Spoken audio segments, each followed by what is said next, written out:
Is there anything that you wish you would have done differently as chief medical examiner? And I don't have no remorse, no problems. Autopsies performed by a longtime Travis County medical examiner now in question. Over nearly 30 years, Dr. Roberto Bayardo's work behind these walls helped send many people behind bars. And we know now, in at least one murder case, the wrong man went to prison for 25 years, while the real killer roamed free. Hello and welcome to a special investigative edition of State of Texas In Depth. I'm Josh Hinkle. Across the state, there has often been little oversight of medical examiners in the past, and many rural counties rely on larger counties that have these positions to perform their autopsies. This morning, we're taking a closer look at the body of evidence about the longtime former ME in Travis County. Mushrooms, squash, olives, and tomatoes. The ingredients for a conviction.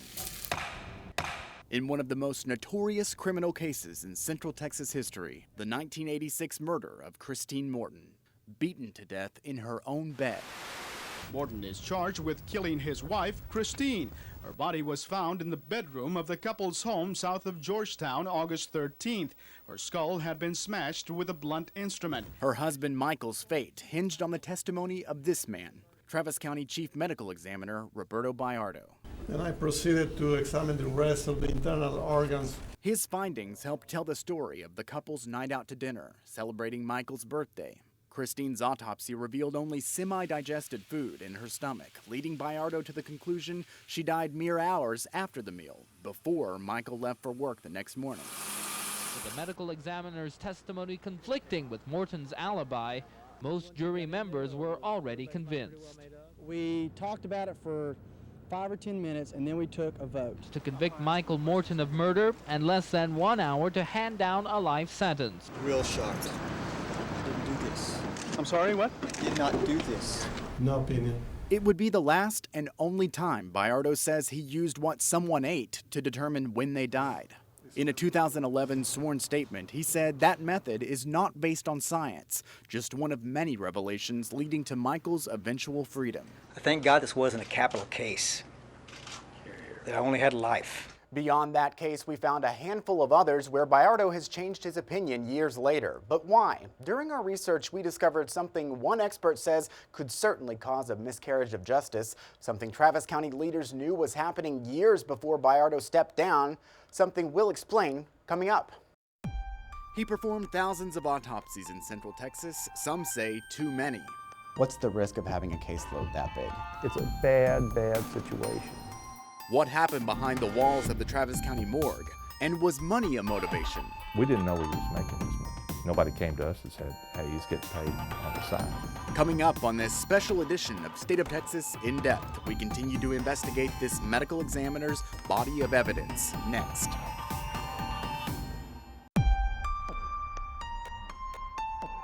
His work had the power to get killers off the street and send people to prison. But some autopsies performed by Travis County's former chief medical examiner have been called into question over the years. Welcome back to this special investigative edition of State of Texas In Depth. Did Roberto Bayardo make missteps that hindered justice in some of the most high-profile crimes in Central Texas?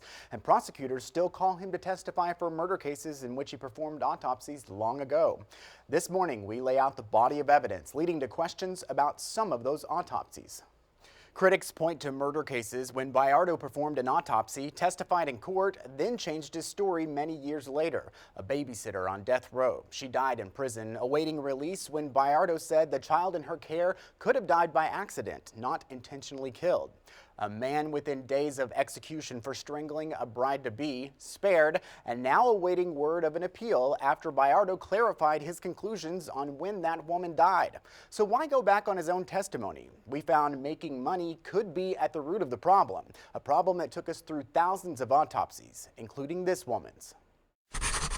Her name is in a dusty old book at the Travis County morgue, Christine Morton. Scrawled in the writing of the man who performed her autopsy in 1986, Chief Medical Examiner Dr. Roberto Bayardo. The body was found in the bedroom of the couple's home south of Georgetown, August 13th. A massive blunt injury, 8 blows to the head, still in her blood-stained pink nightgown. And I proceeded to examine the rest of the internal organs. Bayardo discovered food semi-digested in her stomach, pointing him to when she last ate and when she died. That timing and his testimony helped put away Morton's husband for murder. But with the medical examiner's testimony conflicting with Morton's alibi, I did not do this. Morton's autopsy was one of nearly 800 Bayardo performed that year, a massive caseload with little oversight from county leaders. In fact, an analysis of Bayardo's near 3 decades in office shows he consistently performed between 395 and 823 autopsies a year, far exceeding the nationally recommended limit of 325. My workload consisted of doing about 3 to 4 autopsies every day, every single day, including weekends. In your expert opinion, is more than 800 autopsies too much? Yes, that is greatly excessive, and I would be very concerned about the significant error rate. Dr. Max Buya is a professor at the University of Texas Health Science Center in Houston, known nationally for his expertise in autopsies. He explained by moving through cases too quickly, a medical examiner runs a risk. Inaccurate diagnoses regarding the cause of death and also the manner of death. Somebody had to do the work, and there was nobody else to do it. Did you ever have concerns that doing that many autopsies a year might present challenges with anything in court? I never thought about that. You are released subject to the terms and conditions of the bond. Thank God this wasn't a capital case, that I only had life. 25 years after Christine Morton's murder, her husband was cleared of the crime. The fight for his freedom included a sworn statement from Bayardo, saying the way he determined when Morton died was not scientific.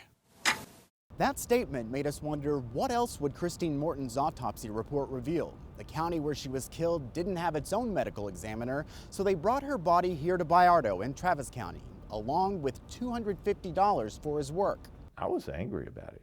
I mean, it made me indignant. And then I remember him giving us some resistance about telling us, well, how much did you earn? Dr. Bayardo. Former Travis County Judge Bill Alshire says he discovered in the early 90s the ME was supplementing his salary by examining corpses for other counties.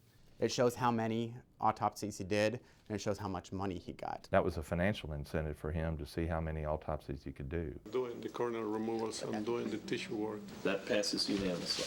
Travis County commissioners eventually came to a formal agreement to handle the funds. The Commissioners Court does not authorize you to continue doing autopsies for them unless we have a contract in place. The contract made sure the county made money, even though Bayardo would still keep a cut. And this arrangement did not slow him down. Over time, Bayardo raked in around $2.6 million performing autopsies for 45 other counties. Bayardo had operated independently without any oversight for way too long.